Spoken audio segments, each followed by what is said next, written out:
Noah from 840 Movie Caps here. Thanks for coming.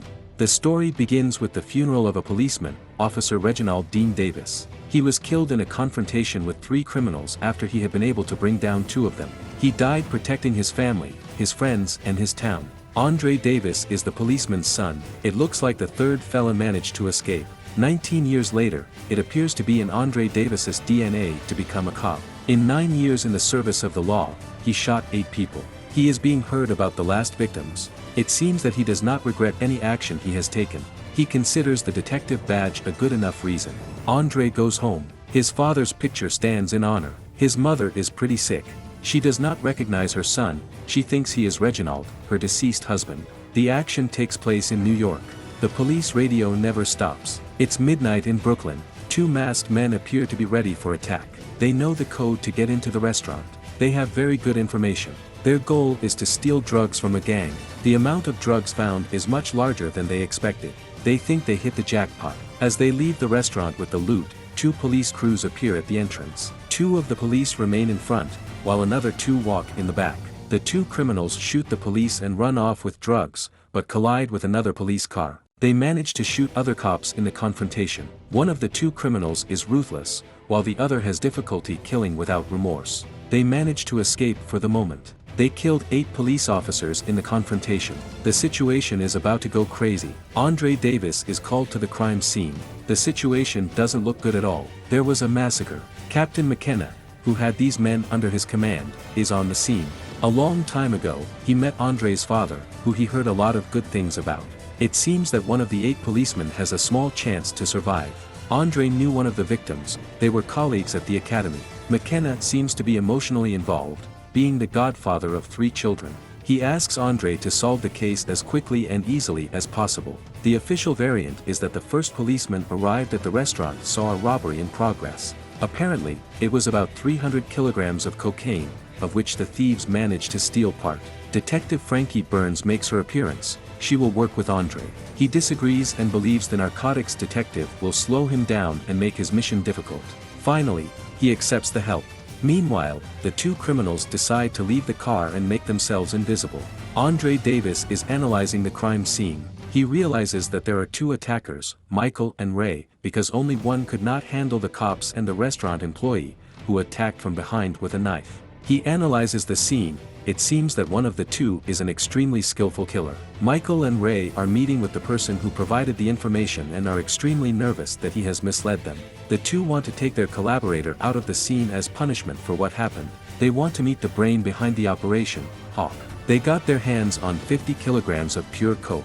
Police apparently found a traffic photo, but it's not enough to identify the 2. They set fire to the car used in the robbery to get rid of traces. Andre and Frankie conclude that the 2 thieves were surprised by both the large amount of cocaine found and the fact that they were greeted by police. Outside, it appears the mayor has already ordered the FBI to intervene and take over the investigation. Captain McKenna is disturbed by the situation. Andre knows one of the detectives, and he knows about Davis's problems with internal affairs. The situation is tense. The FBI believes the police will seek bloody revenge while they seek a simple solution to the problem. They don't think well of the fact that Andre is quick to anger and shoots people fast.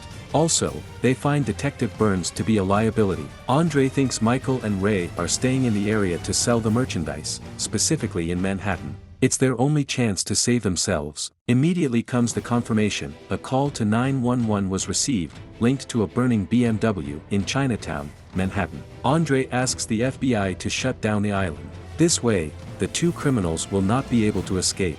He said the mayor would agree with him. Andre gets the FBI's approval and a deadline to catch the killers, 5 a.m. A few extremely intense hours will follow. Andre proposes that all 21 bridges in Manhattan be closed. 3 rivers must also be closed. 4 tunnels, blocked. All trains leaving the island must also be stopped. All police crews must be on the streets. 1:22 a.m. Not much remains of the burned BMW. Looks like that dark alley was a meeting place with another car. There are traces on the asphalt from 2 different sets of tires. There are no surveillance cameras in the area. Frankie wants to find out if Andre is exactly the way he's seen from the outside. As a cop, he killed a lot of people, but he says he was never the first to shoot in a confrontation. Andre assures Frankie that he will keep her safe, and nothing will happen to her. A call sends the 2 detectives uptown.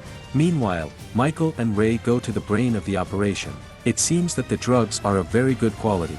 Hawk tells them there's no setup, that he's a drug dealer who attacked another drug dealer. They just got lucky. Hawk wants the deal to be completed as soon as possible and the two to disappear. Michael and Ray decide to ask for $1 million in exchange for drugs. Meanwhile, Andre and Frankie go to Harlem, where they enter an apartment.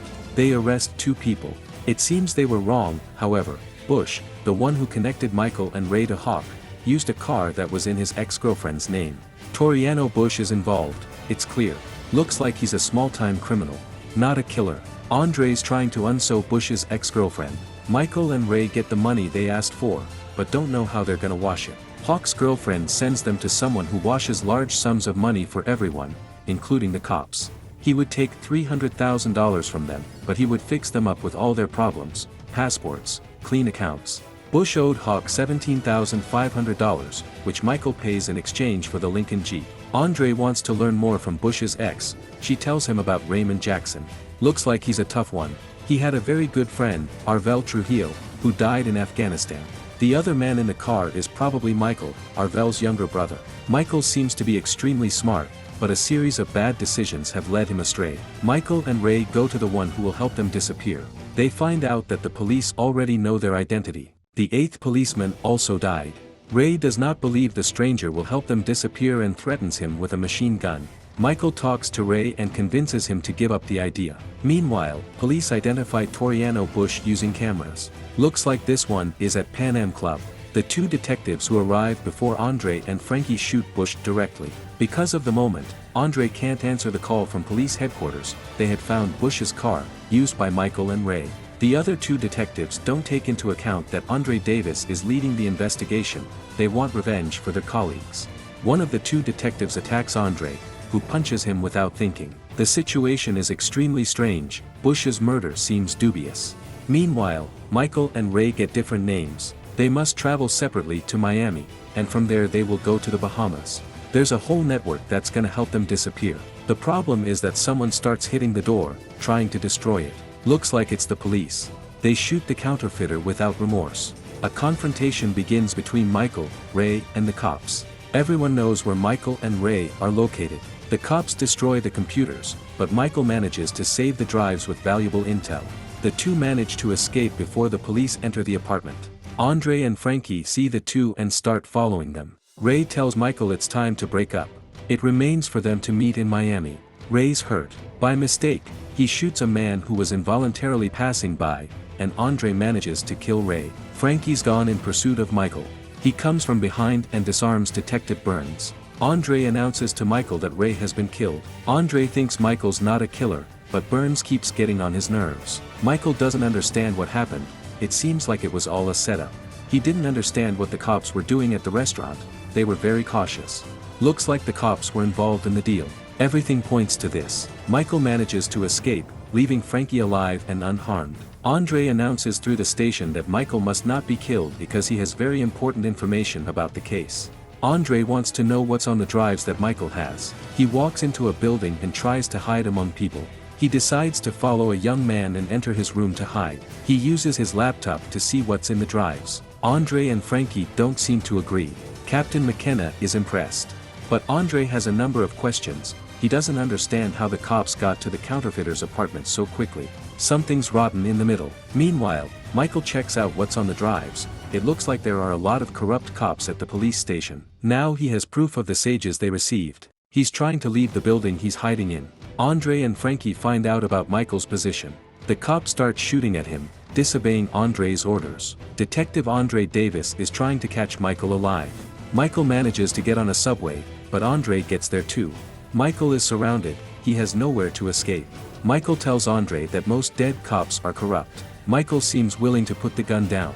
He surrenders to Andre but is shot by Detective Frankie Burns. Before he dies, he manages to give Andre the drives and the password. Andre seems extremely suspicious of Frankie. Andre asks Frankie for her phone, letting her know that his phone isn't working anymore. In fact, he wants to check something. He's extremely suspicious. In the morning, Captain McKenna gets to his house. He is surprised to find Andre Davis there, who disarms him. Andre wants to find out who McKenna was talking to, but he doesn't seem convinced when finding out. Andre tells McKenna that he knows the owner of the restaurant was his partner, and the safe full of cocaine was the captain's. The murdered policemen were indeed corrupt. McKenna does not deny the claims, but he says business is not about wealth, it's about living decently. The drug business helps them live a decent life. There is no remorse in his story. Andre tells him the time of his father's murder. It all started with drugs. It is extremely disturbing that the police are involved in drug trafficking. McKenna tells him he has no way of proving anything. He also threatens Andre. McKenna's helpers appear, and Andre shoots them one by one without thinking. Andre manages to take down the captain also, when Frankie enters the room, with a gun pointed at Andre. He is unarmed and is trying to talk to Burns. She got her hands on the drives, but it was too late. Andre recommended Frankie not to shoot him, so she could see her daughter again. She throws the gun, admitting defeat. Andre goes out with Burns handcuffed, surrounded by many police crews. There have been a few hours of extreme agitation in New York. Now that you got your spoilers right, go watch the full movie to find the missing parts. Subscribe for more videos like this one and leave a like as it really helps us. Thanks for watching.